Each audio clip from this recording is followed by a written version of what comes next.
ہمارے ساتھ موجود ہیں سینئر تجزیہ کار ہیں انیک ناجی صاحب. ویلکم ٹو سنو پاکستان. سینئر تجزیہ کار سے مجھے پھر آپ کی بات یاد آ رہی ہے. ناجی صاحب, بلاول بھٹو بڑے فارم میں نظر آ رہے ہیں اور بار بار یہ کہہ رہے ہیں کہ نواز شریف کو وزیر اعظم چوتھی دفعہ بنانے کی سازش کی جا رہی ہے اور میں یہ نہیں ہونے دوں گا. جی, بلاول کا ظاہر ہے کہ ان کا جو ایک جائز آپ کہیے کہ ان کی جو نظر ہے وہ بنیادی طور پہ ہے وہاں جہاں جو ایک اینٹی نواز ووٹ ہے, مینلی پی ٹی آئی.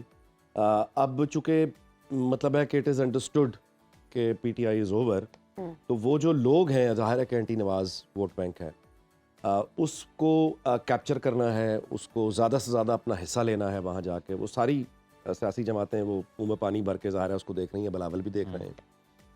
تو بنیادی طور پہ یہ اس طرح کی ان کی سمپتھی میں بیان دینا یا اینٹی نواز, وہ آگے بڑھ کے بتانا یہ چاہ رہے ہیں کہ اصل میں اینٹی نواز اگر کوئی فورس ہے تو وہ میں ہوں.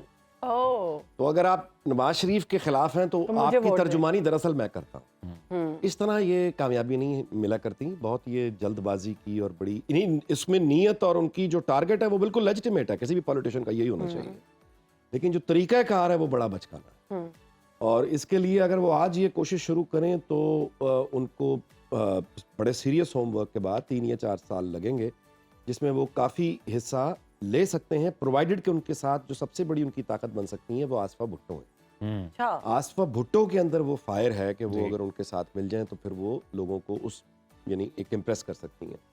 کیونکہ اینٹی نواز ووٹ بینک کو یہ نہیں سمجھنا چاہیے کہ ایک چونکہ بانی پی ٹی آئی جو ہے وہ جیل میں ہے تو وہ مفت میں ہمیں مل جائے گا. وہ ایسی چیز نہیں ہے کہ مفت میں مل جائے, اس کے لیے آپ کو بڑا سیریس کام کرنا پڑے. تو ان کی تو یہ ہے. اصل میں میرا خیال جو ہمیں دیکھنا چاہیے وہ یہ ہے کہ ایران کی جانب سے کچھ پاکستان میں اٹیک کی اطلاعات ہیں. اٹیک ہوا ہے اور پاکستان کے فارن آفس نے ظاہر ہے رسپونڈ کیا ہے. اور یہ میں یہ نہیں کہہ رہا کہ اس میں کوئی پینک ہونے کی بات نہیں ہے, نہ ہی ہمیں جلدی میں کوئی رد عمل اس طرح کا پینک میں دینا چاہیے, لیکن ظاہر ہے کہ یو کانٹ اگنور دی سیویئرٹی اس کی جو ہے کیا ہو سکتا ہے. تو اس میں میں یہ سمجھتا ہوں کہ اب وہ وقت آ گیا ہے کہ اس وقت تو کیئر ٹیکر سیٹ اپ ہے. ہاں جی, تو الیکشن کی طرف ہم بڑھ رہے ہیں.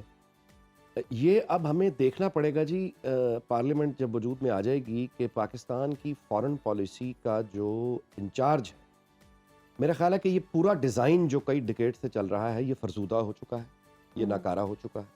ہماری فارن پالیسی کا جو آپ کہیے کہ اس کے جو مین فیچرز ہیں. ناجی صاحب معذرت کے ساتھ فور دی انٹرپشن, یہاں پہ ایک سوال میرے ذہن میں آ گیا فارن پالیسی کو لے کے. ہماری کوئی باقاعدہ فارن پالیسی ہے یا ہم لوگ بس رسپونڈ کرتے ہیں ایونٹس کو؟ جی, ہماری فارن پالیسی تو خیر یقیناً ہے, لیکن اس کی کامیابی پہ بہت بڑے اب سوالیہ نشان ہیں. تو میرا خیال ہے کہ وہ وقت آ گیا کہ الیکشن کے بعد پینک میں ہونے کی ضرورت نہیں ہے, لیکن یہ کہ الیکشنز کے بعد پارلیمنٹ جب وجود میں آئے تو اب یہ وقت آ گیا ہے کہ اب سول اینڈ ملٹری بوتھ جو یہ اب اس کو پارلیمنٹ میں اب ڈیبیٹ ہونا چاہیے پوری فارن پالیسی کو. اگر آپ نہیں سمجھتے کہ اس کو اول تو اوپن ہونا چاہیے, لیکن اگر اوپن کسی وجہ سے نہ ہو سکے تو ان کیمرہ ہونا چاہیے. لیکن اب فارن پالیسی خاص طور پہ ریجن ہمارے ہمسایوں کے ساتھ پاکستان کی خارجہ پالیسی کیا ہو, داخلہ کہ وہ تمام داخلہ پالیسی کے تمام وہ حصے جو خارجہ سے جڑے ہیں اور ان کو اب میرا خیال ہے کہ ری وزٹ کرنے کی ضرورت ہے, اس کو ری ڈیزائن کرنے کی ضرورت ہے, اور اس کا انچارج اب قوم کے منتخب نمائندوں کو ہونا چاہیے. بالکل. تو دنیا بھر میں سول ملٹری بیوروکریٹس کی انپٹ ہوتی ہے, ڈیفینیٹلی ہوتی ہے, لیکن جو فائنل ڈیسیجن ہے وہ سویلین کے پاس ہوتا ہے. اور یہ میرا خیال ہے کہ دیکھیں دنیا میں کبھی بھی آپ اگر افغانستان کے ساتھ بھی کشیدگی ہے, ایران حملے کر رہا ہے, بھارت کے ساتھ بھی کشیدگی ہے, تو 3 ہمسایوں کے ساتھ اگر آپ کی کشیدگی ہے تو پھر کون سی اکانومی, کون سی اسٹیبلٹی, کہاں کا پھر باقی دنیا کے ساتھ کیا ہونا. اچھا, ایران کے ساتھ میں پہلے بھی گزارش کر چکا ہوں کہ وہاں پہ سعودیوں کے یعنی عربوں کے ساتھ ان کی اب ٹھیک ہو چکی ہے, تبدیلی آئی ہے نا, بہتری کے لیے تبدیلی آئی. اچھا, چین جو ہے اس کا مرکزی کردار رہا ہے, تو چین ہمارا بھی تو دوست ہے. یعنی اگر ہماری طرف سے یہ خواہش ہو, اور ڈیفینیٹلی ہونی چاہیے, ہم امن چاہتے ہیں, تو کوئی وجہ نہیں ہے کہ امن نہ ہو سکے. یعنی ہمارے ہمسایوں کے ساتھ اچھے تعلقات میں اگر کوئی رکاوٹ ہے تو اس کو ہمیں مل کر دور کرنا ہے. غصے کا رد عمل یعنی یہ کوئی ہیلدی چیز نہیں ہے. تو ایک تو یہ ایران کے حوالے سے میں نے ناجی صاحب کوئی सिविलियन लीडर इतनी फॉरेन पॉलिसी के मामले में लिबर्टी ले सकता है? क्योंकि एग्जांपल मुझे याद आती है कि साबिक वज़ीर आज़म जब उन्होंने रशिया का दौरा कर लिया, बड़े हसास नौइयत का वो दौरा साबित हुआ था, उसके बाद रशिया ने यूक्रेन पे अटैक कर दिया था। तो उस दौर में हम देखते हैं कि कहा ये गया पावर्स दैट बी की जानिब से कि जी तो नहीं थे सेम पेज पे इस मामले मैं में। विदाउट गोइंग इनटू एनी, वो तो फिर एक मिसाल नहीं सैकड़ों दर्जनों मिल जाएंगी, लेकिन मैं गुजारिश ये कर रहा हूँ कि अब वो वक्त आ गया है, क्योंकि हमने ये जो जिस तरह की ये जो आज हम देख रहे हैं ये नतीजा है ना किसी अमल का, अब इसका होना चाहिए। तो वो जो अमल का प्रोसेस पीछे चल रहा है जिसका नतीजा ये है जहां हम आज खड़े हैं, जी हाँ, तो ये जो अमल है उस अमल को, उस प्रोसेस को तब्दील करने की जरूरत आ गई ना? एग्जैक्टली। तो उसमें वो एक तो ये होना चाहिए। अच्छा, दूसरा मैं आपसे गुजारिश करूं कि PMLN जो है वो अब इंतखाबी मैदान में उतर गई, और आपने देखा कि सिर्फ 2 दिनों में, मैं आपसे गुजारिश किया करता था कि शॉर्ट मेमोरी का दौर है, जी मैं आपसे गुजारिश किया करता था कि आखिरी 20 दिन जो हैं वो आप देखेंगे कि एकदम एनवायरनमेंट चेंज होगा, और आपने देखा कि वो सिर्फ 2 दिन मरियम नवाज निकली हाँ हैं जी, जी हाँ, और पूरा इंतखाबी माहौल जो है वो तब्दील हो गई। तब्दील हो गई। तब्दील हो। और मैं हैरान हूँ, उस पर मुख्तलिफ किस्म के रद्द-ए-अमल आए हैं। मरियम ने जो तकरीर की है उस पर मैं हैरान, जो मैं आपसे जिक्र कर रहा था कि यह डॉन अखबार है आज का। जी अब ये सपोजिटली, मैं आपसे गुजारिश करूं कि मेरा एक ज़माने में खुशगुमानी थी कि जो लॉजिकल सोचता समझता बाशऊर तबका है वो कम्युनिकेशन के लिए पढ़ने के उनका मतलब है इंग्लिश अखबार में ज़्यादा लॉजिक होती है हाँ जी और उर्दू अखबार में जज्बात ज़्यादा होते हैं। लेकिन अब डॉन जिस तरह की आर्टिकल्स यहाँ पब्लिश होते हैं और जो इनकी सहाफ़त है, मुझे अफसोस होता है देख के कि ये इनकी सारी जहालत इनकी ज़बान के पीछे छुपी हुई। आप यकीन कीजिए कि ये अब जो मटेरियल अब डॉन का जहाँ पे आ चुका है, जी, इसको सिर्फ इंग्लिश की जगह आप उर्दू में ट्रांसफ़र कर दें तो ये दोपहर के जो छपे हुए चीथड़े जिन्हें कहा जाता है ना, ये वो सहाफ़त इनकी हो गई।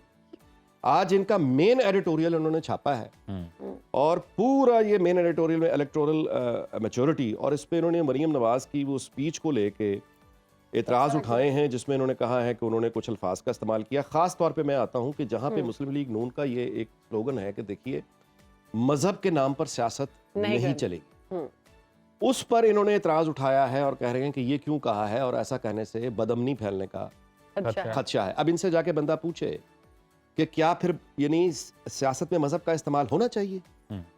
किसी ने तो उठ के ये बात करनी है। देखिए, मजहब के नाम पर सियासत ये तौहीन है मजहब की। हमने अपने मुल्क में मजहब के नाम पर जो जमातें, जैसे PTI का जितना वो रहा है, यानी आप एक मजहबी लोगों का हुलिया बनाकर हाथ में इस्लामी टच। तस्बीह लेकर आप झूठ बोलें, आप मुकद्दस जो आप कहिए नाम है उनकी तौहीन करें, रियासत मदीना, रियासत मतलब है इस तरह की बातें करके आप यानी बेचें अपना सियासी, अब इसके खिलाफ किसी ने तो खड़े होना है। अगर आप ये इसकी इजाजत दिए चले जाएंगे तो उसकी एक मिसाल अफगानिस्तान है, जहां वो आए और मजहब का नाम लेकर उन्होंने कब्जा कर लिया, और उसके बाद जो अफगानिस्तान का हाल है तालीम पर, यानी जिस मजहब का पहला हुक्म ही इकरा है जी पढ़ो, वो उन्होंने खवातीन पर बैन लगा दिया। खवातीन दूसरी मिसाल उसकी ईरान है, वो दूसरी तरह का, यानी वो भी एक आप कहिए कि मजहब के नाम पे एक इनकलाब, और उस इनकलाब के बाद तो फिर कितनी ईरान ने तरक्की कर ली। तो ये चाहते क्या हैं? यानी एक रिवायत जो है आप उसके सामने खड़े होते हैं और कहते हैं कि देखिए मजहब इंतहाई एक पाकीज़ा मुकद्दस चीज़ है जी, इसको जब आप इसका इस्तेमाल, सियासत एक गंदी चीज़ है, मतलब आई एम सॉरी लेकिन दुनिया भर में सियासत जहां होगी it's a dirty game, exactly, it's a dirty game. तो आप क्यों ये अलाउ करते हैं एक यानी डर्टी गेम में, जब आप किसी ने तो इस रवैये के खिलाफ खड़े होना है। मजहब को और शामिल अब आप अंदाजा लगाएं कि ये डॉन का एडिटोरियल है, ये डॉन लिख रहा है, इनको इतराज है इस बात पे, ये क्या चाहते हैं? आप इनसे पूछें कि अच्छा आप ये चाहते हैं कि ये होता रहना चाहिए? ये जब हुआ है तो इसका नतीजा क्या निकला पाकिस्तान में? ये अफसोसनाक है। ठीक है, और इससे मैं अब आगे आपसे गुजारिश करूं कि इलेक्शंस की तैयारी और उसका करीब आना, और ये तलखी जो है, ये एक्यूज किया जाना कि तलखी जो है वो सिर्फ PTI का हक है बढ़ाना, और उसके ये भी इन्होंने लिखा है जी, ये कहते हैं जी कि वो दूसरी जो है सियासी जमातों उनको बड़े सख्त नाम से ठीक। पुकार लिया, या ये कि PTI ने जो है वो दहशतगर्दी का मुजाहरा किया।